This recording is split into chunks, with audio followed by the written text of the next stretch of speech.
Out with it, man. You could drop 500 feet down a pitch-black tower and hit stones which certainly are there, said Two-Flower. Dead silence came from below him. Then Rincewind said, accusingly, "That was sarcasm." "I thought it was just stating the obvious," Rincewind grunted. "I suppose you couldn't do some magic," Two-Flower began. "No, just a thought." There was a flare of light far below, and a confused shouting, and then more lights, more shouting, and a line of torches starting up the long spiral. "There's some people coming up the stairs," said Two-Flower, always keen to inform. "I hope they're running," said Rincewind. "I can't feel my arm." "You're lucky," said Two-Flower. "I can feel mine." The leading torch stopped its climb, and a voice rang out, filling the hollow tower with indecipherable echoes. "I think," said Two-Flower, aware that he was gradually sliding further over the hole, "that was someone telling us to hold on." Rincewind said another word, and then he said in a lower and more urgent tone, "Actually, I don't think I can hang on any longer." "Try." "It's no good. I can feel my hand slipping." Two-Flower sighed. It was time for harsh measures. "All right, then," he said. "Drop, then. See if I care." "What?" said Rincewind, so astonished he forgot to let go. "Go on, die. Take the easy way out." "Easy? All you have to do is plummet screaming through the air and break every bone in your body," said Two-Flower. "Anybody can do it. Go on. I wouldn't want you to think that perhaps you ought to stay alive because we need you to say the spells and save the disc. Oh, no. Who cares if we all get burned up? Go on, just think of yourself. Drop." There was a long, embarrassed silence.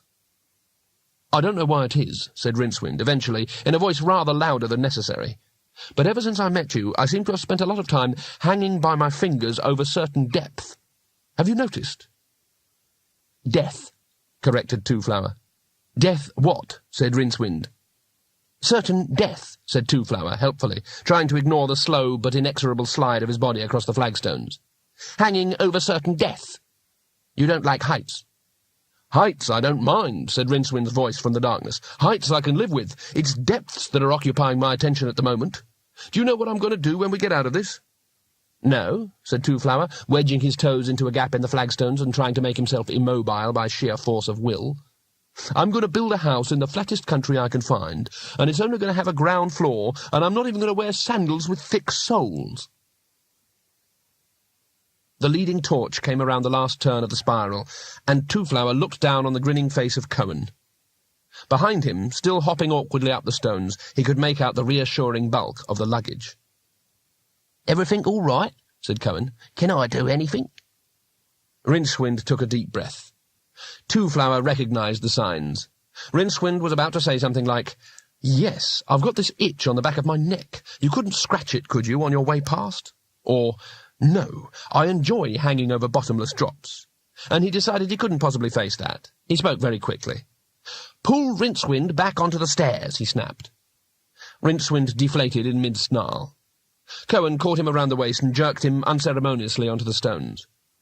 "Nasty mess down on the floor down there," he said, conversationally. "Who was it?" "Did it," Rincewind swallowed, "did it have, tentacles and things?" "No," said Cohen, "just the normal bits. Spread out a bit, of course." Rincewind looked at Two-Flower, who shook his head. "Just a wizard who let things get on top of him," he said. Unsteadily, with his arms screaming at him, Rincewind let himself be helped back onto the roof of the tower. "How did you get here?" he added.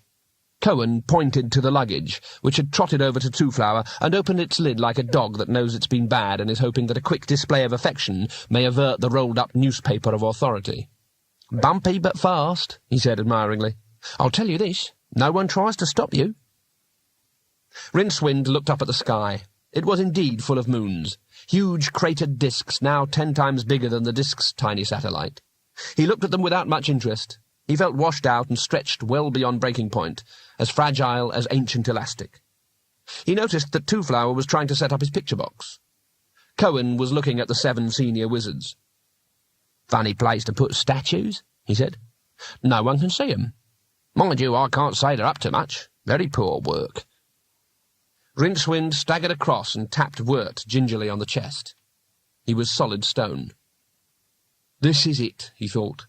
"I just want to go home." "Hang on, I am home."